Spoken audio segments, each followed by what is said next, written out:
വിശുനാമം വാഴ്ത്തപ്പെടുമാറാകട്ടെ. വലിയ നോമ്പിൻ്റെ ഈ ദിവസത്തിൽ നമുക്കൊരുമിച്ച് വീണ്ടും ധ്യാനത്തിനും വിചിന്തനത്തിനുമായിട്ടൊക്കെ ദൈവം നൽകിയ അവസരത്തിനായിട്ട് നമുക്ക് ദൈവസന്നിധിയിൽ നന്ദിയോടെ സ്തോത്രം കരയേറ്റാം.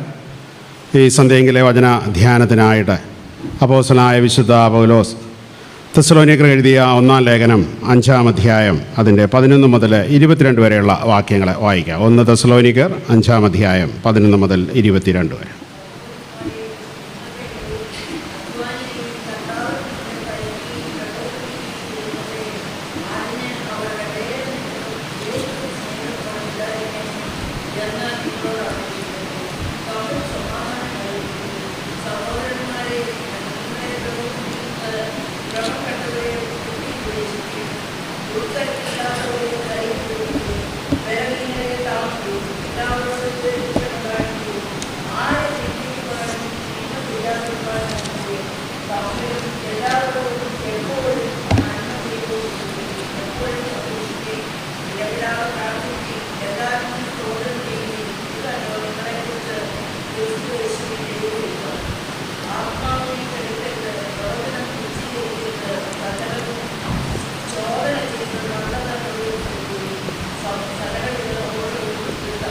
ഇതിൻ്റെ 11-ാം വാക്യം, ആകയാൽ നിങ്ങൾ ചെയ്തു വരുന്നത് പോലെ അന്യോന്യം പ്രബോധിപ്പിച്ചും തമ്മിൽ ആത്മീയ വർധന വരുത്തിയും പോരുവി. പ്രാർത്ഥിക്കുക. ദൈവമായ കർത്താവേ, സത്യവചനത്തിന് മുൻപാകെ ഒരു പ്രാവശ്യം കൂടെ ആയിരിക്കാനും കർത്താവേ വചനത്തിൽ നിന്ന് ധ്യാനിപ്പാനും ഞങ്ങൾക്ക് നൽകിയ അവസരത്തിനായിട്ട് സ്തോത്രം. ഞങ്ങൾ കടന്നു വന്നത് വെറുതെ അല്ല കർത്താവേ, നിൻ്റെ കൃപ ഞങ്ങളെ നിറയുവാനും സമാധാനത്താൽ നിറയപ്പെടുവാനും ആത്മീയമായിട്ട് ബലപ്പെടുവാനും ഈ നിമിഷങ്ങൾ ഞങ്ങളെ സഹായിക്കണമെന്ന് പ്രാർത്ഥിക്കുന്നു.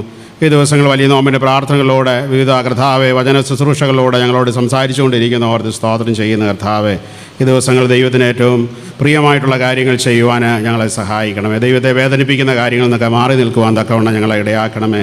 ഇന്ന് വചനം പറയാണ്ട് പ്രാഗൽഭ്യവും പരിജ്ഞാനവും ബലഹീനദാസനായിരിക്കുന്ന അടിയനെ തരണമേ. ജനത്തെ എല്ലാ നന്മകളാലും നിറച്ചാട്ട് കർത്താവെ, യേശു നാമത്തിൽ അടിയങ്ങളുടെ പ്രാർത്ഥന ദയവുണ്ടായി കേൾക്കുമാറാകണമേ. ഇന്ന് നമ്മൾ നോമ്പാരാധനയിൽ വായിച്ചു കേട്ട 2-ാം പാഠഭാഗം അപ്പോസ്തലനായ വിശുദ്ധ പൗലോസ് തെസ്സലോനിക്ക സഭയ്ക്ക് എഴുതിയ ലേഖനത്തിൽ നിന്നായിരുന്നു. നമുക്കറിയാം, തെസ്സലോനിക്ക സഭയുടെ പ്രത്യേകതകളെക്കുറിച്ച് ആ പുസ്തകം നമ്മളെടുത്ത് ഒന്ന് വായിക്കാനോ പഠിക്കാനോ ഒക്കെ ശ്രമിക്കുമ്പോൾ ഈ സഭയെക്കുറിച്ച് 3-4 പ്രത്യേക അംഗീകാരങ്ങൾ പൗലോസ് അപ്പോസ്തലൻ ഭാഗ്യവാനായ പൗലോസിലേക്ക് കൊടുക്കുവാൻ ശ്രമിക്കുന്നുണ്ട്. ഒന്ന്, ഇതൊരു നല്ല മാതൃകയുള്ള സഭയാണ്. തെസ്സലോനിക്ക സഭയുടെ ഏറ്റവും വലിയ ഗുണം എന്ന് പറയുന്നത് it is A model church. നല്ല മാതൃകയുള്ള സഭയാണ്. അത് നമ്മുടെ വേദപുസ്തകത്തിൽ 1-ാം അധ്യായം 5 മുതൽ വായിച്ചു പോകുമ്പോൾ ഇവിടെ പറയുന്നുണ്ട്, മക്കദോനിയയിലും അഖായിലും എല്ലായിടത്തും മാതൃകയായി. മക്കദോനിയയിലും അഖായിലും എല്ലായിടത്തും മാതൃകയായി. നമ്മുടെ ഇടവയെക്കുറിച്ച് പറയുമ്പോഴും നമുക്കങ്ങനെ പറയുവാൻ സാധിക്കണം. വിളമ്പലിൻ്റെ പ്രദേശത്ത് യെരുശലേം മർത്തോമ ഇടവയെ ദൈവം നട്ടിരിക്കുന്നത് ഈ തെസ്സലോനിക്ക സഭ മാതൃകയായി തീർന്നതുപോലെ, മക്കദോനിയയിലും അഖായിലും മാതൃകയായി തീർന്നതുപോലെ ഇളമ്പലിലും അല്ലെങ്കിൽ തിരുവഴിയിലും മരങ്ങാടും ദൈവം ആക്കിയിരിക്കുന്ന എല്ലാ പ്രദേശങ്ങളിലും, അങ്ങ് കാഞ്ഞിരമല തൊട്ട് വിളക്കുടി വരെയുള്ള പ്രദേശങ്ങളിൽ മാത്രമല്ല, ഈ ദേശത്തിൻ്റെ ഏതൊക്കെ ഭാഗങ്ങളിൽ നമ്മളായിരിക്കുന്നോ അവിടെയെല്ലാം നല്ല മാതൃകയുള്ള സഭാമക്കളായിട്ട് ജീവിക്കണമെന്നുള്ളൊരു സൂചനയാണ് ഇവിടെ പറയുവാൻ തക്കവണ്ണം ശ്രമിക്കുക. അവിടെ നോമ്പിൻ്റെ നാളുകളെ നമ്മളൊന്ന് വിലയിരുത്തുമ്പോൾ നമ്മുടെയൊക്കെ മാതൃകാ ജീവിതം എന്തുമാത്രം നഷ്ടപ്പെട്ടിരിക്കുന്നു, അല്ലേ? അതാണ് നമ്മൾ ഏറ്റവും മനസ്സിലാക്കേണ്ടത്. ഈ ദിവസങ്ങളിൽ പ്രാർത്ഥനയ്ക്കൊന്ന് വരണമെന്ന് പറഞ്ഞാൽ തന്നെ പലപ്പോഴും പലർക്കും ഭയങ്കര ബുദ്ധിമുട്ടുകളും പ്രയാസങ്ങളുമാണ്. ദൈവം മനോഹരമായ ആലയം തന്ന് വലിയ ദൂരത്തിലൊന്നും യാത്ര ചെയ്യേണ്ട, അഥവാ ചെയ്യണമെങ്കിൽ വാഹനങ്ങൾ തന്നിട്ടുണ്ട്. എല്ലാ ഭൗതിക സാഹചര്യങ്ങളും ഒക്കെ വർദ്ധിപ്പിച്ചു തന്നിട്ടും നമ്മൾ ഒരു നന്ദിയില്ലാത്തവരായിട്ട് ജീവിക്കുന്നു എന്നുള്ളതാണ് ഏറ്റവും വലിയ അടയാളം. പിന്നെ എന്ത് മാതൃകയാണ് ചുറ്റുപാടുകൾ നമ്മളെ കൊടുക്കുന്നത്? സുവിശേഷം പരിമളം പോലെ പകരേണ്ട ഒന്നാണെന്നാണ് സത്യസഭ നമ്മളെ പഠിപ്പിക്കുന്നത്. അതൊരിടത്ത് നടുകയാണ്. നമുക്കറിയാം, ഒരു റോസാപ്പൂ വിടരുമ്പോൾ അതിൻ്റെ സുഗന്ധമാണ് ചുറ്റുപാടുകളിലേക്ക് പകരുന്നത്. അതുകൊണ്ട് ഒരു സുവിശേഷ സാന്നിധ്യമായിട്ട് ഈ നാളുകളിൽ, ഈ നോമ്പിൻ്റെ നാളുകൾ പ്രത്യേകിച്ച് മാറുവാൻ തക്കവണ്ണം നമുക്ക് സാധിക്കണം. 2, നല്ല ഉത്സാഹമുള്ള സഭയെക്കുറിച്ചാണ് പറയുന്നത്. 1:8 നമ്മൾ അതിനെക്കുറിച്ച് വായിക്കുന്നുണ്ട്. എല്ലാ ഉത്സാഹം എന്ന് പറഞ്ഞാൽ എന്നാണ് ഉദ്ദേശം? വചനം പറയാൻ ഉത്സാഹം, സുവിശേഷ വേലയിൽ ഉത്സാഹം. നമുക്കിന്ന് എന്തിനാണ് ഉത്സാഹമുള്ളത്? ചിലയിടങ്ങളിലൊക്കെ ഉണ്ട് പ്രോഗ്രാം ക്രമീകരിക്കുമ്പോൾ ഉത്സാഹ കമ്മിറ്റി എന്ന് പറഞ്ഞൊരു കമ്മിറ്റി തന്നെയുണ്ട്. വളരെ നല്ല ചുറുചുറുക്കുള്ള ആളുകൾ അതിൻ്റെ നേതൃത്വ സ്ഥാനത്ത് നിന്ന് നല്ല ഉത്സാഹം. പണ്ടൊരു കല്യാണത്തിനൊക്കെ വിരുന്ന് കൊടുക്കുമ്പോൾ തന്നെ നമുക്കറിയാം, അന്നത്തെ ആളുകളൊക്കെ എന്തൊരു ഉത്സാഹം അവർക്കതിന്. തലയിൽ ഒരു കെട്ടുമൊക്കെ കെട്ടി നല്ല ശുഷ്കാന്തിയോടുകൂടെയാണ് കാര്യങ്ങളൊക്കെ നടത്താൻ പോകുന്നത്. ഇപ്പം നമുക്കൊക്കെ ചതഞ്ഞെന്ന് പറഞ്ഞാണ് നമ്മൾ ആരാധനയ്ക്ക് തന്നെ വരുന്നത് തന്നെ ആ രൂപത്തിലും ഭാവത്തിലുമാണ്. ഒരു ഉത്സാഹമില്ലാതെ പോവുകയാണ്. തെസ്സലോനിക്ക സഭയെക്കുറിച്ച് പറയുന്നത് ഈ സഭ നല്ല ഉത്സാഹമുള്ള സഭയാണ്. ഈ ദിവസങ്ങളിൽ കളമ്പൽ യെരൂശലേം മാർത്തോമാ ഇടവക പരിശോധിച്ച് നോക്കേണ്ടത് നമ്മുടെ ഉത്സാഹം നഷ്ടപ്പെട്ടിരിക്കുന്നോ അതോ കുറച്ചുകൂടെ ഉത്സാഹമുള്ളവരായിട്ട് കഴിഞ്ഞ നാളുകളിലെ അപേക്ഷിച്ച് നമ്മൾ മാറിയിട്ടുണ്ടോ? അല്ലേ? നമ്മളെല്ലാത്തിനുമൊക്കെ അഭിപ്രായം വേണം, അത് വേണം, ഇത് വേണം. എന്നാൽ എന്താണ് ആരാധനയിലും പ്രാർത്ഥനയിലും നല്ല കാര്യങ്ങൾ നന്മ ചെയ്യുന്നതിലുള്ള നമ്മുടെ ഉത്സാഹത്തെക്കുറിച്ച് നമ്മൾ ചിന്തിക്കേണ്ടതെന്നുള്ളതാണ് ഇവിടെ പറയുവാൻ ശ്രമിക്കുന്നത്. ഈ സഭ ദൈവത്തിൻ്റെ വചനം കേൾക്കുവാനും വചനം പറയുവാനും സുവിശേഷ വേല ചെയ്യുവാനും നല്ല ഉത്സാഹമുള്ള സഭയായിട്ടാണ് തെസ്സലോനിക്ക സഭയെക്കുറിച്ച് പറയുന്നത്. 3 പ്രത്യാശയുള്ള സഭയായിരുന്നു. നമ്മളവിടെ എല്ലാം വായിച്ചാൽ നമുക്കതാണ് ചിന്തിപ്പാൻ തക്കവണ്ണം സാധിക്കുന്നത്. നല്ല പ്രത്യാശയാണ് അവർക്ക്. നമ്മുടെ പ്രത്യാശ എങ്ങനെയാണ് നിൽക്കുന്നത്? ഈ സഭയെക്കുറിച്ച് പറയുന്നത് 1-ാം അധ്യായം 9-10 വാക്യങ്ങൾ വായിച്ചു പോകുമ്പോൾ നമുക്കത് മനസ്സിലാകും. ഈ സഭ വിശ്വാസം, പ്രത്യാശ, സ്നേഹമുള്ള സഭയായിരുന്നു. നമ്മളിതൊക്കെ പറയും നല്ലതായിട്ടല്ല. വിശ്വാസവും പ്രത്യാശയും സ്നേഹവുമുള്ള സഭയായിരുന്നു ഈ സഭ എന്നുള്ളതാണ് ഇവിടുത്തെ സൂചനയെന്ന് പറയുന്നത്. അതുകൊണ്ട് ഈ സഭയെക്കുറിച്ച് പറയുന്ന 4ാമത്തെ പ്രധാനപ്പെട്ട കാര്യം എന്ന് പറയുന്നത് ഇത് കാത്തിരിപ്പിൻ്റെ സഭയായിരുന്നു. ഇതെല്ലാം വായിച്ചാൽ നമുക്കറിയാം കർത്താവിൻ്റെ 2ാമത്തെ വരവിനെക്കുറിച്ചാണ് പറയുന്നത്. നമ്മൾ സാധാരണ മരണ വീടുകളിലൊക്കെ തെസ്സലോനിക്ക ലേഖനത്തിൽ നിന്ന് വായിക്കാറുണ്ട്. 4ാം അധ്യായത്തിൻ്റെയൊക്കെ അവസാന ഭാഗങ്ങളിലേക്ക് വരുമ്പോൾ കർത്താവ് താൻ ഗംഭീരനാദത്തോടും നമുക്കറിയാവുന്ന വേദഭാഗങ്ങളാണ്. അതുകൊണ്ട് ഈ സഭ കർത്താവിൻ്റെ 2ാമത്തെ വരവിന് വേണ്ടി ഉത്സാഹത്തോടെ, വിശ്വാസത്തോടെ, പ്രത്യാശയോടുകൂടെ കാത്തിരുന്ന ഒരു സഭയെക്കുറിച്ചാണ് ഇവിടെ പറയുന്നത്. അതുകൊണ്ട് ഇന്ന് നമ്മളിവിടെ വായിച്ച ഈ വേദഭാഗങ്ങളൊക്കെ എന്താണെന്ന് ചോദിച്ചാൽ കർത്താവിൻ്റെ 2ാമത്തെ വരവിന് മുമ്പേ ക്രമീകരിക്കപ്പെടേണ്ട വിശ്വാസ ജീവിതത്തെക്കുറിച്ചുള്ള പ്രബോധനങ്ങളാണ് ഈ ഭാഗത്ത് പറയുന്നത്. അതാണ് നമ്മൾ വായിച്ചത്. വളരെ സുന്ദരമായ വേദവാക്യങ്ങളാണ് പൗലോസ് അപ്പോസ്തലൻ സഭയോടെ പറയുവാൻ തക്കവണ്ണം ശ്രമിക്കുന്നത്. അന്യോന്യം പ്രബോധിപ്പിക്കുന്ന മക്കൾ ആയിരിക്കണം. അല്ലേ? ഈ നോമ്പിൻ്റെ നാളുകളിലൊക്കെ നമ്മൾ അന്യോന്യം പ്രബോധിപ്പിച്ചുകൊണ്ടിരിക്കുക.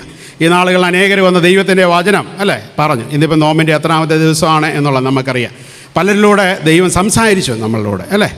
അന്യോന്യം പ്രബോധിപ്പിക്കുവാൻ സാധിക്കണം. ഒരു വിശ്വാസി എന്ന നിലയിൽ അന്യോന്യം പ്രബോധനം എന്ന് പറയുന്നത് ഇപ്പോൾ ഞാൻ നിൽക്കുന്നത് പോലെ മൈക്കിന് മുമ്പിൽ നിൽക്കുന്ന മാത്രമല്ല, ജീവിതം കൊണ്ട് പ്രബോധനം കൊടുക്കണം. അങ്ങോട്ട് ഇറങ്ങുമ്പോൾ അതൊരു പ്രസംഗമാണ്, മാർക്കറ്റിൽ പോകുമ്പോൾ അതൊരു പ്രസംഗമാണ്, പൊതുനിരത്തിൽ നിന്നുകൊണ്ട് നമ്മൾ എന്ത് ചെയ്യുന്നു എന്നുള്ളത് ഇവിടെ നിന്ന് പറയുന്നതിനേക്കാളും 10 മടങ്ങ് ശക്തിയുള്ള പ്രസംഗമായിട്ട് മാറുന്നു എന്നുള്ളത് നമ്മൾ ചിന്തിക്കേണ്ട കാര്യമാണ്. അന്യോന്യം ആശ്വസിപ്പിക്കുന്നവരായി തീരണം. അല്ലേ? ഒരു പ്രയാസമോ ദുഃഖമോ എന്ന് വന്നാൽ തെസ്സലോനിക്ക സഭയിലെ വിശ്വാസ സമൂഹത്തോടെ പൗലോസ് അപ്പോസ്തലൻ പറയുകയാണ്, നിങ്ങൾ അന്യോന്യം ആശ്വസിപ്പിക്കുന്നവരാകണം. അല്ലേ? അല്ലാതെ ഒരുത്തനൊരു പ്രശ്നം വരുമ്പോൾ അയ്യോ ഇതെല്ലാം അങ്ങനൊരു ചിന്തയല്ല നമുക്ക് വരേണ്ടത്. ഒരു ആശ്വാസം പറയുവാൻ സാധിക്കുമ്പോഴാണ് വിശ്വാസികളുടെ കൂട്ടായ്മ അനുഗ്രഹമായി തീരുന്നത്. അന്യോന്യം പ്രോത്സാഹിപ്പിക്കണം. ഇതൊരു ശുശ്രൂഷയാണ്. നല്ല കാര്യങ്ങൾക്ക് വേണ്ടി അവരെ എൻകറേജ് ചെയ്യുവാൻ, പ്രോത്സാഹിപ്പിക്കുവാൻ തക്കവണ്ണം നമുക്ക് സാധിക്കണം. അത് സമൂഹത്തിനും ഗുണകരമായി തീരുമെന്നുള്ളതാണ് ഇവിടെ പറയുന്നത്. തമ്മിൽ ആത്മീയ വർധനവ് വരുത്തുന്നവരായി തീരണമെന്നുള്ളതാണ് പൗലോസ് അപ്പോസ്തലൻ തെസ്സലോനിക്ക സഭയോട് പറയുന്നത്.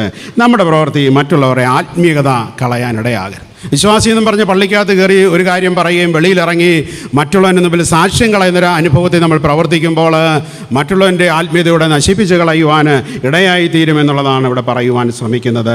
അതുകൊണ്ട് തമ്മിൽ ആത്മീയ വർധനവ് വരുത്തുന്ന രീതിയിൽ പ്രവർത്തിക്കണം. നോമ്പിൻ്റെ ഈ ദിവസങ്ങളിൽ ക്രമമായിട്ട് ഈ നോമ്പാരാധനയിൽ വന്ന് സംബന്ധിക്കുന്നത് ഒരു ആത്മീയ വർധനവിന് വേണ്ടിയാണ്. ഇതല്ലെങ്കിൽ വീട്ടിൽ ഇരുന്ന് ഉണങ്ങിപ്പോവുകയുള്ളൂ. അല്ലേ? മുന്തിരിവള്ളിയുടെയും ശിഖരങ്ങളുടെ ഉപമയിലൂടെ കർത്താവ് പറയുന്നത് പോലെ തായ്തടിയോട് ചേർന്ന് നിന്നെങ്കിൽ മാത്രമേ ശിഖരങ്ങൾ ബലം പ്രാപിക്കുകയും ഫലദായകമായി തീരുകയുള്ളൂ. ഈ ക്രിസ്തുവാകുന്ന തായ്തടിയിൽ നിന്ന് നമ്മൾ അന്യപ്പെട്ടു പോകുമ്പോൾ നമ്മുടെ ആത്മീയ ജീവിതവും പ്രാർത്ഥനാ ജീവിതവും ആരാധന ജീവിതവും എല്ലാം ഉണങ്ങിപ്പോകുന്നതിനുള്ള ഇടയെക്കുറിച്ചാണ് ഇവിടെ സൂചനയായിട്ട് പറയുവാൻ ശ്രമിക്കുന്നത്. തമ്മിൽ സമാധാനമായിരിക്കാൻ തക്കവണ്ണമാണ് ഇവിടെ പറയുന്നത്. വിശ്വാസികൾ തമ്മിൽ അങ്ങനെ ഇരിക്കണം. തമ്മിൽ അതാണ് സമാധാനത്തിൻ്റെ ചുംബനമെന്ന് പറയുന്നത്. അല്ലേ? തമ്മിൽ സ്നേഹത്തോടെ ആയിരിക്കണം. നമ്മൾ സഹകരിച്ചാൽ സമാധാനമായിട്ട് നമുക്ക് പോകുവാൻ സാധ്യമായി തീരുകയുള്ളൂ. എല്ലാവരും ഓരോ പാട്ട് വന്നിരുന്ന് പാടിയാൽ എന്നാ സംഭവിക്കും? അല്ലേ? അതൊരു അവതാളത്തിലേക്കാണ് കാര്യങ്ങൾ പോകുന്നത് എന്നുള്ളത്. അതുകൊണ്ട് സമാധാനം വരുവാൻ വേണ്ടി നമ്മുടെ ജീവിതത്തിൻ്റെ കൂട്ടായ്മയെക്കുറിച്ചാണ് പറയുന്നത്. സഭയിലെ ഡിവിഷൻസും പിളർപ്പുകളും വഴക്കുകളും ഒക്കെ സഭയിലെ സമാധാനം കളയുമെന്ന് പൗലോസ് അപ്പോസ്തലൻ അറിയാം. അതുകൊണ്ടാണ് പറയുന്നത്. ചിലർ ഭിന്നതകൾ കൊണ്ടുവരുവാൻ വേണ്ടി മനഃപൂർവ്വമായിട്ട് പ്രവർത്തിക്കുന്ന ആളുകളുണ്ട്. അതുകൊണ്ട് തന്നെയാണ് പൗലോസ് അപ്പോസ്തലൻ സഭയോട് പറയുന്നത്, സഭയുടെ സമാധാനത്തിന് വേണ്ടി നിങ്ങൾ മനഃപൂർവ്വമായി ശ്രമിച്ചുവെങ്കിൽ മാത്രമേ സമാധാനം വരികയുള്ളൂ. ആ സമാധാനം കളയാൻ ആര് വിചാരിച്ചാലും നടക്കും. ഒരു പള്ളിയിലെ ഒരു വ്യക്തി വിചാരിച്ചാൽ മതി ഒരു ഇടവേട് സമാധാനം കളയും. അതുകൊണ്ടാണ് പൗലോസ് അപ്പോസ്തലൻ പറയുന്നത്, നിങ്ങൾ തമ്മിൽ സമാധാനമായിരിക്കാൻ, സ്നേഹത്തോടെ ആയിരിക്കാൻ തക്കവണ്ണം ഇടയാകണമെന്നുള്ളതാണ് പറയുന്നത്.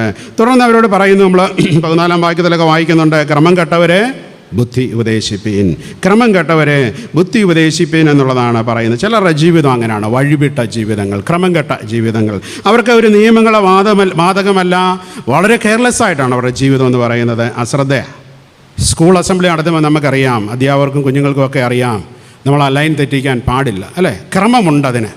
അത് വളരെ പ്രധാനപ്പെട്ട ഒരു കാര്യമാണ്. നമ്മളൊരു പാട്ട് പാടുമ്പോൾ ഓരോരുത്തരും തോന്നിയ രീതിയിൽ പാടിയാൽ അതിൻ്റെ ക്രമം അങ്ങ് നഷ്ടപ്പെട്ടു പോകും, അല്ലേ?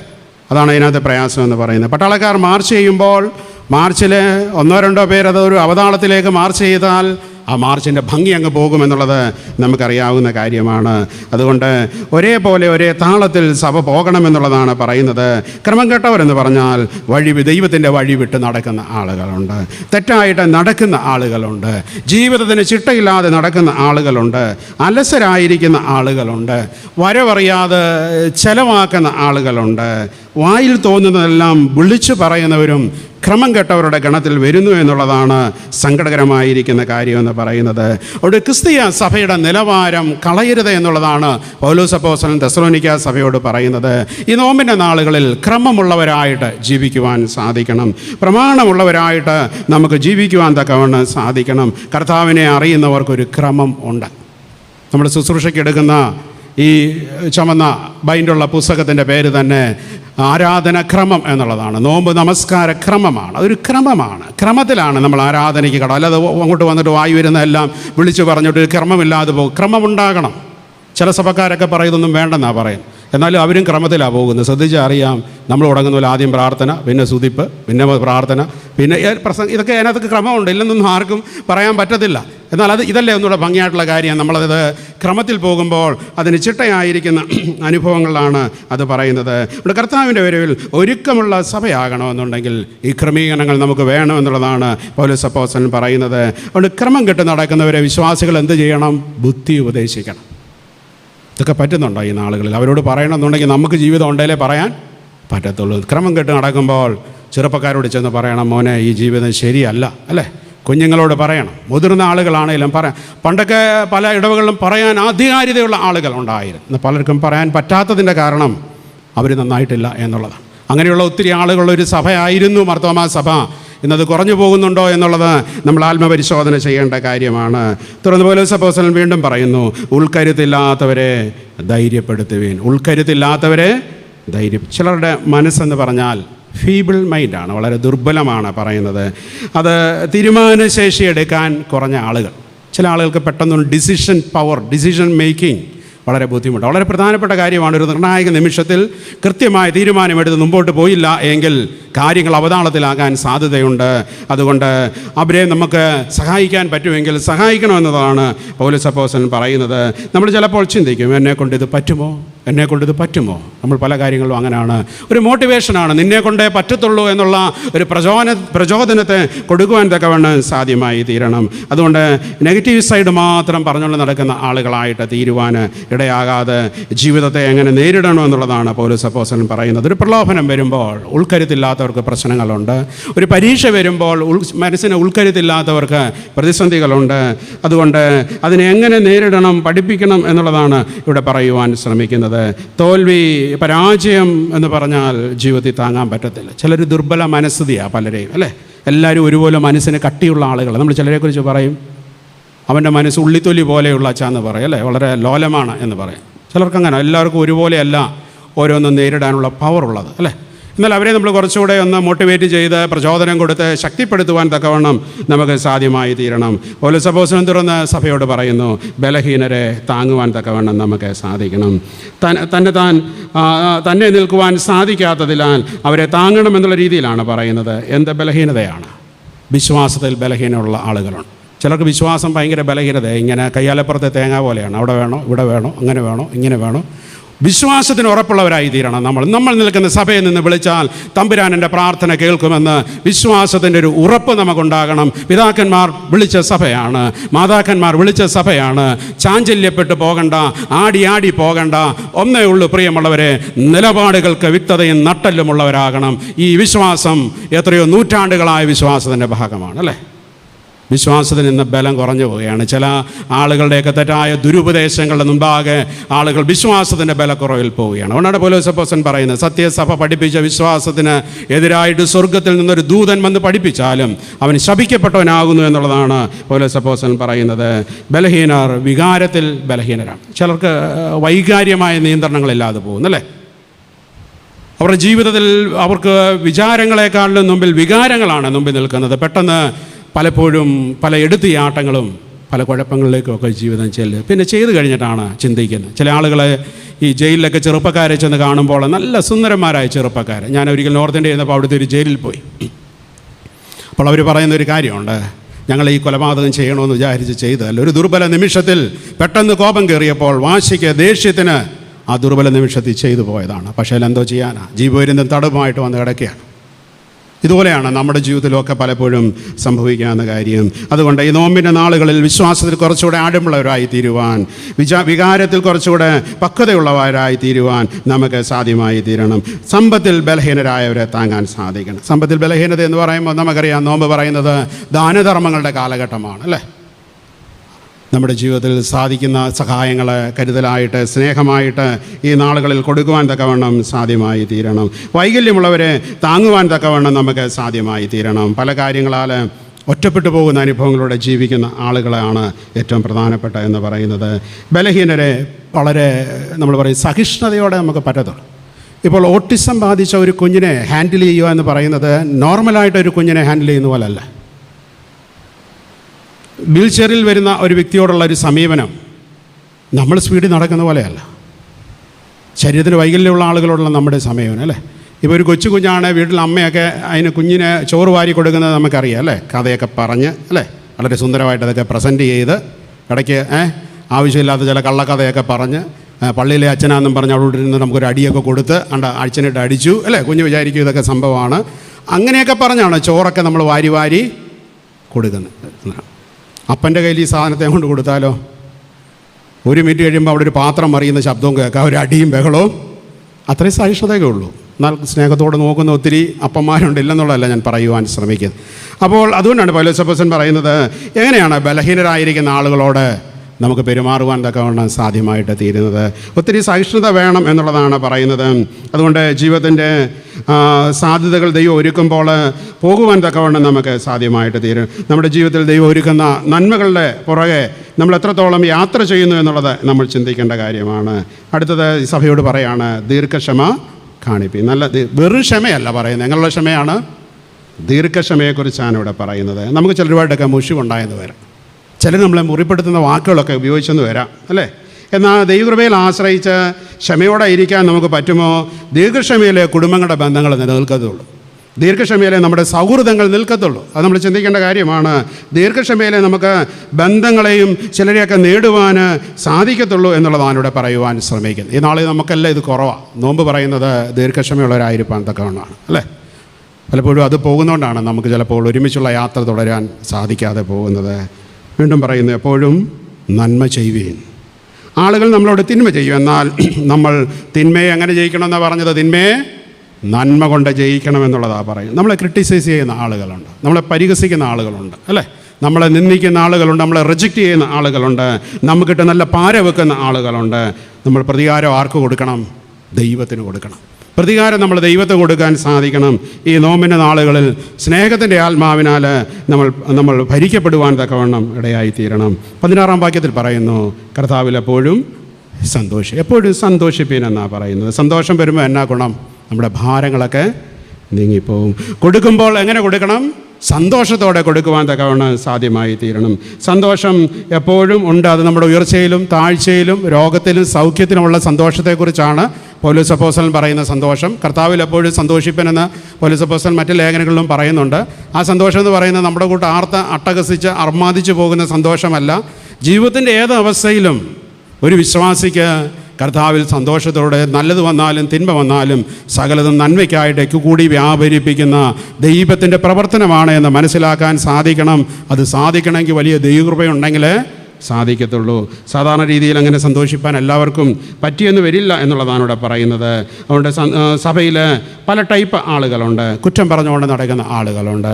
അസന്തുഷ്ടി എപ്പോഴും അവർക്ക് എന്തിനും അങ്ങ് ഒരു അസംതൃപ്തിയാണ്, അല്ലേ? എന്നാ പറഞ്ഞാൽ അവരുടെ മുഖം കണ്ടാൽ തന്നെ നമുക്ക് പലപ്പോഴും ഒരു അസംതൃപ്തിയുടെ അനുഭവമാണ്. ജീവിതത്തിൽ ഒരു സന്തോഷമില്ല. പിണങ്ങി നടക്കുന്ന ആളുകൾ, അല്ലാതെ എപ്പോഴും ഇങ്ങനെ ചെറിയ ചെറിയ കാര്യങ്ങൾക്കൊക്കെ നമ്മൾ അകന്നു പോകുന്ന അനുഭവങ്ങളുണ്ടാകും. നന്മ ചെയ്യാത്ത ആളുകൾ, ഇവിടെ പൗലോസപ്പോസ്തലൻ പറയുന്നുണ്ട് എപ്പോഴും നന്മ ചെയ്യണമെന്നാണ് വിശ്വാസ സമൂഹത്തോട് പറയുന്നത്. ആർക്കും ഒരു നന്മ ചെയ്യത്തില്ല, വരുന്ന നന്മയെ മുടക്കിക്കളയുന്നവരായിട്ട് തീരുന്നു എന്നുള്ളതാണ് സങ്കടകരമായ കാര്യമെന്ന് പറയുന്നത്. ഇവിടെ പൗലോസപ്പോസ്തലൻ പറഞ്ഞ ഇവിടെ എല്ലാം ആത്മാവിൻ്റെ ഫലങ്ങളുമായിട്ട് ബന്ധപ്പെട്ട് തന്നെയാണ് പറയുവാൻ ശ്രമിക്കുക. നമ്മൾ ചിന്തിച്ച ധ്യാനത്തിലൊക്കെ നമുക്കറിയാം, ഇവിടെ സ്നേഹത്തെക്കുറിച്ച് പറയുന്നുണ്ട്, ഇവിടെ സമാധാനത്തെക്കുറിച്ച് പറയുന്നുണ്ട്, ദീർഘക്ഷമയെക്കുറിച്ച് പറയുന്നുണ്ട്, ഇന്ദ്രിയജയത്തെക്കുറിച്ച് പറയുന്നുണ്ട് എന്നുള്ളതാണ് ഇവിടുത്തെ ചിന്തയെന്ന് പറയുന്നത്. അതുകൊണ്ട് ക്രമം കെട്ട് നടക്കുന്ന ഒരു ജീവിതാനുഭവം ഉണ്ടെങ്കിൽ ക്രമത്തിലേക്ക് മടങ്ങി വരുവാൻ സാധിക്കണം. ഇങ്ങനൊരു ഇംഗ്ലീഷിൽ ഇങ്ങനെ പറയാറുണ്ട്, misplaced book is A missed book, misplaced person is A missed person. നമ്മൾ ലൈബ്രറി ചെന്നാൽ അതിന് ബുക്ക് വെക്കുന്നതിനൊരു ക്രമമുണ്ട്. നമുക്ക് തോന്നിയതിൽ എടുത്തൊരെണ്ണം മാറ്റി വേറൊരു സ്ഥാനത്ത് വെച്ചാൽ അത് ജീവിതകാലം മുഴുവൻ ആ ബുക്ക് പിന്നെ കണ്ടുപിടിക്കാൻ പറ്റത്തില്ല. എന്നാൽ അതിൻ്റെ കമ്പ്യൂട്ടറിൽ അടിച്ചു നോക്കിയാൽ അത് കറക്റ്റ് ഓർഡറിലിരുന്നാൽ ആ നമ്പർ നമുക്ക് കറക്റ്റായിട്ട് ഏത് ഷെൽഫിലിരിക്കുന്നു എന്ന് പോയി കാണാൻ സാധിക്കും. അതുപോലെ തന്നെയാണ് ജീവിതത്തിൽ തെറ്റായ ലക്ഷ്യത്തിൽ ക്രമം തെറ്റി നടക്കുന്ന ആളുകളുടെ ജീവിതാവസ്ഥയെക്കുറിച്ച് പറയുന്നത്. ക്രമരഹിതരാകുന്നവർ അതിക്രമത്തിലേക്ക് പോകുന്നു. അതുകൊണ്ട് ക്രമരഹിതമായതിനെ ക്രമമാക്കുന്നു എന്നാണ് ദൈവത്തിൻ്റെ പരിശുദ്ധാത്മാവെന്ന് പറയുന്നത്. അതുകൊണ്ട് ക്രമം തെറ്റിയവരെ തിരികെ കൊണ്ടുവരുവാൻ തക്കവണ്ണം നമുക്ക് സാധിക്കണം. ക്രമം കെട്ടവരെ ബുദ്ധി ഉപദേശിക്കുന്ന പരിപാടിയാണ് കൗൺസിലിംഗ് എന്നൊക്കെ പറഞ്ഞ് സഭ നടത്തുന്നത്, അല്ലേ? ഈ നാളുകളിലൊക്കെ ഏറ്റവും പ്രധാനപ്പെട്ട ഒന്നാണ്. ഇപ്പോൾ എല്ലായിടത്തും ഉണ്ട് കൗൺസിലിംഗ്, അല്ലേ? കുഞ്ഞുങ്ങൾക്ക് പരീക്ഷയ്ക്ക് പോകുന്നതിന് മുമ്പേ കൗൺസിലിംഗ് ഉണ്ട്, അല്ലേ? കുഞ്ഞുങ്ങൾ പുതിയ എൻട്രൻസ് അഡ്മിഷൻ പുതിയ കോഴ്സിനെടുക്കുമ്പോൾ കൗൺസിലിംഗ് ഉണ്ട്, ഫാമിലി കൗൺസിലിംഗ് ഉണ്ട്, സ്കൂളിൽ തന്നെ കൗൺസിലറുണ്ട്, അല്ലേ? എന്താ കുഞ്ഞുങ്ങളുടെയൊക്കെ പ്രശ്നങ്ങൾ വളരെ സങ്കീർണമാണ് ഈ നാളുകളിൽ. അതുതന്നെയാണ് അതിലൂടെ ഉദ്ദേശിക്കുന്നത്. ഉൾക്കരുതില്ലാത്തവരെ ധൈര്യപ്പെടുത്തണമെന്നുള്ളത് പറയുവാൻ ശ്രമിക്കുക. അനേക മാനസിക പ്രശ്നങ്ങളുടെ മനസ്സിൻ്റെ വിഷയങ്ങളാണ്. ചില ആളുകളെ സംബന്ധിച്ച് ഡിപ്രഷനിലൂടെ കടന്നു പോവുകയാണ്. നിരാശപ്പെടുന്ന അനുഭവങ്ങൾ ഒത്തിരി നമുക്ക് കാണുവാൻ സാധ്യമായി. പല കാര്യങ്ങളാണ്, അല്ലേ? പല കാര്യങ്ങളാണ്. ന്യൂറോളജിക്കൽ പ്രോബ്ലം ഉണ്ട്, ബ്രെയിനകത്തുള്ള കെമിക്കൽ റിയാക്ഷൻ ഉണ്ട്, ജീവിതത്തിൻ്റെ ഷോക്കുകളിൽപ്പെട്ട് കർമ്മം തെറ്റി. ചിലർക്കൊക്കെ വലിയ ഷോക്കുകൾ, പ്രതിസന്ധികൾ ജീവിതത്തിലുണ്ടാകുമ്പോൾ മനസ്സിൻ്റെ സമനില തെറ്റിപ്പോകുന്ന അനുഭവങ്ങൾ ഉണ്ടാകുന്നു. അതുകൊണ്ട് അവരെയൊക്കെ കെയർ ചെയ്യണമെന്നുള്ളതാണ് പറയുന്നത്.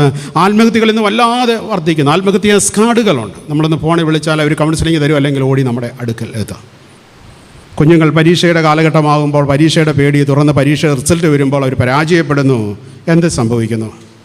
ആത്മഹത്യകളുടെ ഒരു പൂക്കാലമാണ് സൃഷ്ടിക്കുന്നത്. അതുകൊണ്ട് ഉൾക്കരുത്തില്ലാത്തവരെ ധൈര്യപ്പെടുത്തുവാൻ തക്കവണ്ണം സാധിക്കണം. ബലഹീനരെ താങ്ങുവീനെന്നാണ് പറയുന്നത്. കാണാൻ പറ്റാത്ത ആളുകളുണ്ട്, കേൾക്കാൻ പറ്റാത്ത ആളുകളുണ്ട്, നടക്കാൻ പറ്റാത്ത ആളുകളുണ്ട്. മുമ്പ് ഞാൻ പറഞ്ഞതുപോലെ ഓട്ടിസം, നമ്മൾ പല പേരിലാണ് ഈ ബലഹീനരെ അറിയുന്നത്. ഈ നോമ്പിൻ്റെ നാളുകളിലും തുടർന്നും നമ്മളവർക്ക് ഊന്നുവടികളായി തീരുവാൻ തക്കവണ്ണം സാധിക്കണം. ദീർഘക്ഷമ കാണിക്കാനാണ് പറയുന്നത്.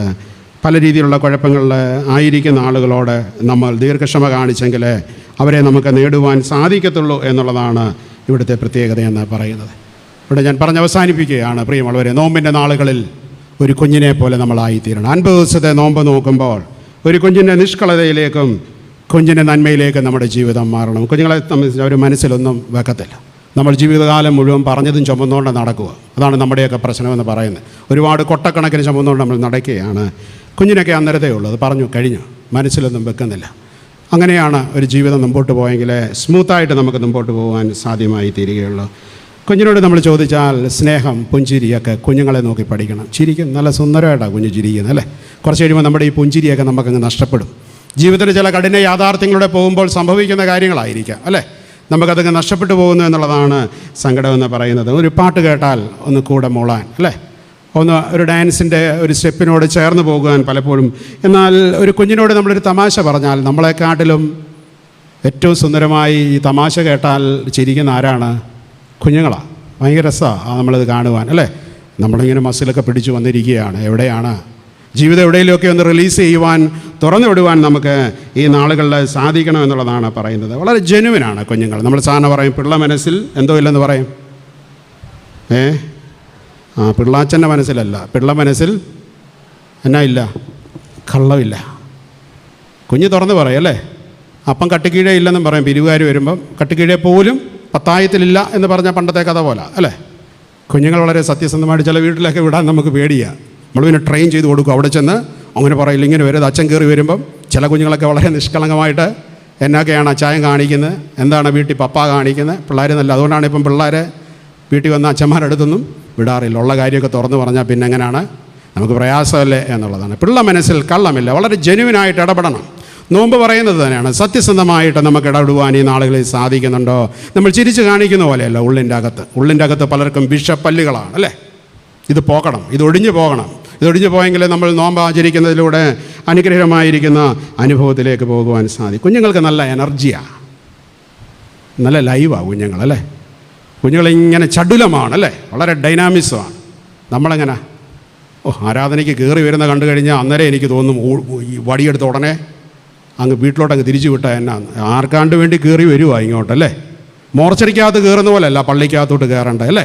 ഇത് സ്തുതിപ്പിൻ്റെ സ്ഥലവും ഇത് ദൈവപ്രസാദത്തിൻ്റെ ഇടങ്ങളും ഇവിടെ നന്മയുടെ അനുഗ്രഹങ്ങളും പ്രാപിക്കുന്നതിന് വേണ്ടി നമ്മൾ ആ കുഞ്ഞിൻ്റെ ഒരു ചടുലതയുണ്ട്, ഒരു ഉത്സാഹം അല്ലേ, ഒരു ചൈതന്യമാണ്. കുഞ്ഞിന് നല്ല എനർജിയാണ് ചില കാര്യങ്ങളൊക്കെ. ചിലർക്ക് പിള്ളേർക്ക് പിന്നെ കൂടുതലങ്ങ് എനർജിയാണ് അല്ലേ. നമ്മൾ ഈ ദേവാലയത്തിലൊക്കെ വരുമ്പോൾ കുഞ്ഞുങ്ങൾ ഇതിൻ്റെ പരിസരത്തൊക്കെ കാണണം. എന്നാൽ ആരാധനയ്ക്ക് തടസ്സം ഉണ്ടാകാനുള്ള രീതിയിലുള്ള ഒരു ശ്രമങ്ങൾ അവരുടെ ഭാഗത്തുണ്ടാകാൻ മാതാപിതാക്കൾ വീട്ടിൽ നിന്ന് വരുമ്പോഴേ നമ്മൾ പറഞ്ഞു കൊടുക്കണം. നമ്മൾ ആരാധനയ്ക്കാണ് പോകുന്നത്, അവിടെ എങ്ങനെ ഇരിക്കണം പറഞ്ഞിട്ടൊക്കെ വരുന്ന കുഞ്ഞുങ്ങൾ. ഞാൻ കഴിഞ്ഞ ദിവസം ഇവിടെ ഇരിക്കുന്ന ചില കുഞ്ഞുങ്ങളോട് പറഞ്ഞാൽ നല്ല അവരെ കണ്ടുപഠിക്കണം. മുതിർന്നവരോട് പോലും ഞാൻ പറയുന്നതാണ്. ഇവിടെ ഇരിക്കുന്ന ചില കൊച്ചു കുഞ്ഞുങ്ങളുണ്ട്, വളരെ ഡിസിപ്ലിനായിട്ട് വന്ന ആരാധനയ്ക്ക് ഇരിക്കുക. ഇതൊന്നും പറ്റത്തില്ലെന്നൊക്കെ നമ്മൾ പറയുന്നത് ഒക്കെ വെറുതെയാണ്. നമ്മുടെ മറ്റു പല കാര്യങ്ങളൊക്കെ വരുമ്പോൾ വളരെ സുന്ദരമായിട്ട് നമ്മളതൊക്കെ ചെയ്യുന്നുണ്ട്. നമ്മളങ്ങ് അഴിച്ചുവിടാനല്ല ഞാൻ പറയുന്നത്. ആരാധനയുടെ മധ്യത്തിൽ കുഞ്ഞുങ്ങൾ ഈ പരിസരത്തും ഈ ഭാഗത്തും ഒക്കെ കാണണം. അവരിതെല്ലാം കണ്ടും കേട്ടും വളരണം. എന്നാൽ ഇതിൻ്റെ ഒരു ഓർഡറെ ഇതിൻ്റെ ഒരു തടസ്സം ഉണ്ടാകാൻ പാടില്ല. ഇതിൻ്റെ മെയിൻ ഫോക്കസ് എന്ന് പറയുന്ന കർത്താവാണ്. ശ്രദ്ധ മാറിപ്പോകാൻ പാടില്ല. ഇതൊക്കെ നമ്മൾ ശ്രദ്ധിച്ചാൽ നടക്കുന്ന കാര്യങ്ങളെ കുറച്ചൊക്കെ വേള ഉണ്ടാകുമ്പോൾ പരിസരത്തൂടെ കൊണ്ടുപോകണം. അങ്ങനെയാണല്ലോ നമ്മൾ കാര്യങ്ങൾ ഭംഗിയായിട്ട് പോകുന്നത്. എത്ര വീണാലും ചാടി എഴുന്നേൽക്കുന്നവരാണ് കുഞ്ഞുങ്ങൾ. അവർ വീണോണ്ടേ ഇരിക്കും. എന്നാൽ എന്തോ ചെയ്യും, പിന്നെ എഴുന്നേൽക്കും. നമുക്കും വീഴ്ചകളും പരാജയങ്ങളും ഒക്കെ വരാം. എന്നാൽ അവിടെ കിടക്കുകയല്ല. ഈ നോമ്പിൻ്റെ നാൾ അനുതാപത്തിൻ്റെ പ്രാർത്ഥനയാണ്, പാപക്ഷമയുടെ സമയങ്ങളാണ്. കുറ്റങ്ങളെ ഏറ്റുപറയും. നമ്മളൊക്കെ പലയിടത്തും വീണിട്ടുണ്ട്. പഴത്തെലിയെ ചവിട്ടിയാൽ ആരാണേലും വീണെന്നിരിക്കും. അടിതെറ്റിയാൽ ആരും വീഴും, ആനയും വീഴും. ഭൂമിയിലെ ഏറ്റവും വലിയ മൃഗമാണല്ലോ. വീണടുത്ത് നിന്ന് എഴുന്നേൽക്കണമെന്നാണ് ഈ നോമ്പിൻ്റെ നാളുകൾ നമ്മളോട്. കുറവുകൾ സംഭവിച്ചിട്ടുണ്ടാകാം, വാക്കിൽ പ്രവൃത്തിയിൽ മനോഭാവത്തിൽ തെറ്റിയവരായിരിക്കാം. എന്നാൽ അവിടെ നിന്ന് എഴുന്നേൽക്കുവാൻ തക്കവണ്ണം നമുക്ക് സാധ്യമായി തീരണമെന്നുള്ളതാണ് വചനം നമ്മളെ പഠിപ്പിക്കുവാൻ തക്കവണ്ണം ശ്രമിക്കുന്നത്. കുഞ്ഞുങ്ങളുടെ ചിന്ത ഒരു വലിയ പ്രസംഗം തന്നെയാണ്. കർത്താവ് പറഞ്ഞത് ശിശുക്കളെ ഇങ്ങോട്ട് വിടാനാണ് പറഞ്ഞത്. നിങ്ങളിവരെ നോക്കി പഠിക്കാനാണ് പറഞ്ഞത്. അതിനേക്കാളും വലിയ കാര്യങ്ങളൊന്നുമില്ല. അവരുടെ വികൃതിയും കുറുമ്പുമല്ല പറഞ്ഞ്, അവരുടെ നന്മകൾ, മൂല്യങ്ങൾ കുഞ്ഞുങ്ങളിൽ വെളിപ്പെട്ട അത് പഠിക്കാനാണ് പറയുന്നത്. അവരില്ലാതെ സഭയൊന്നുമില്ല. ചിലരൊക്കെ പഠിപ്പിക്കുന്ന പോലെ ഇത്രാമത്തെ വയസ്സ് കഴിഞ്ഞൊന്നുമല്ല, അങ്ങനെയൊന്നുമല്ല. ഈ കുഞ്ഞുങ്ങളോട് ചേരുന്നതാണ് ക്രിസ്തീയ സഭ എന്ന് പറയുന്നത്. അതുകൊണ്ട് ഒരു കുഞ്ഞാകുന്ന അനുഭവത്തിലേക്ക്, അവരുടെ നല്ല മൂല്യങ്ങളുടെ അനുഭവത്തിലേക്ക് ഈ ദിവസങ്ങളിലെ നോമ്പ് കാലങ്ങൾ നമ്മൾ എത്തിക്കുന്നുണ്ടെങ്കിൽ നമ്മുടെ നോമ്പ് ആചരണങ്ങൾ അർത്ഥവത്തായി തീർന്നു എന്നുള്ളത് പറയുവാൻ സാധിക്കും. അവിടെ തെസ്സലോനിക്ക സഭയോട് പൗലോസ് അപ്പോസ്തലൻ പറയുന്നത് ക്രമം കെട്ട് നടക്കുന്ന അനുഭവങ്ങളിൽ നിന്ന് മാറണം. നിങ്ങൾ ബലഹീനരെയൊക്കെ താങ്ങുന്ന അനുഭവം ഉണ്ടാകണം. മനസ്സൊക്കെ ദുർബലമായി ഉൾക്കരുത്തില്ലാത്ത ആളുകളുണ്ട്. അവരെ വീണ്ടും തകർത്ത് കളയുന്ന പ്രവർത്തനങ്ങളല്ല നമ്മളിൽ ഉണ്ടാകേണ്ടത്. അവരെ ശക്തീകരിക്കുവാൻ സാധിക്കണം. പരസ്പരം സമാധാനത്തിൻ്റെ വക്താക്കളായിട്ട് തീരുവാൻ സാധിക്കണം. ആത്മീക വർധനവിന് വേണ്ടി നിൽക്കുവാൻ സാധിക്കണം. ക്രിസ്തുവിലുള്ള ആ പ്രബോധനത്തെ പരസ്പരം കൊടുക്കുവാൻ സാധിക്കണം. ഈ പുൾപിറ്റിൽ നിന്നുകൊണ്ട് പ്രസംഗിക്കുന്ന പ്രസംഗപീഠത്തിൽ നിന്ന് പ്രസംഗമല്ല പ്രിയമുള്ളവരെ. ജീവിതം തന്നെ ഒരു പ്രബോധനമായിട്ട് മാറിയെങ്കിൽ നമ്മൾ തമ്മിൽ പ്രബോധനം കൊടുക്കണം. അതാണ് പൗലോസ് അപ്പോസ്തലനോട് പറയുവാൻ സാധിക്കുന്നത്. കർത്താവിൽ എപ്പോഴും സന്തോഷമുള്ളവരായിട്ട് ഇരിക്കണം. നമുക്കൊക്കെ രോഗങ്ങളും ദുഃഖങ്ങളും തിരിച്ചടികളും പ്രയാസങ്ങളും ഒക്കെ ജീവിതത്തിലുണ്ട്. എന്നാൽ ഒരു നല്ല ഭക്തൻ അല്ലെങ്കിൽ ഭക്തയ്ക്ക് വിശ്വാസത്തിൽ തീർച്ചയായിട്ടും അങ്ങനെ ആകുവാൻ സാധിക്കും. അത് കാണിച്ചു തന്ന ആൾ തന്നെയാണ് നമ്മളോട് ഈ വചനത്തിലൂടെ സംസാരിക്കുന്നത്. അതിനായിട്ട് നമുക്ക് ഒരുങ്ങാം. പ്രാർത്ഥനയ്ക്കായിട്ട് നമുക്ക് തിരുസന്നിധിയിൽ ശിരസ്സുകളെ ഉണക്കാം. കേട്ട തിരുവചനത്തെ ഓർത്തിട്ട് ആർക്കെങ്കിലും ഒരാൾക്ക് പ്രാർത്ഥിക്കാമല്ലോ.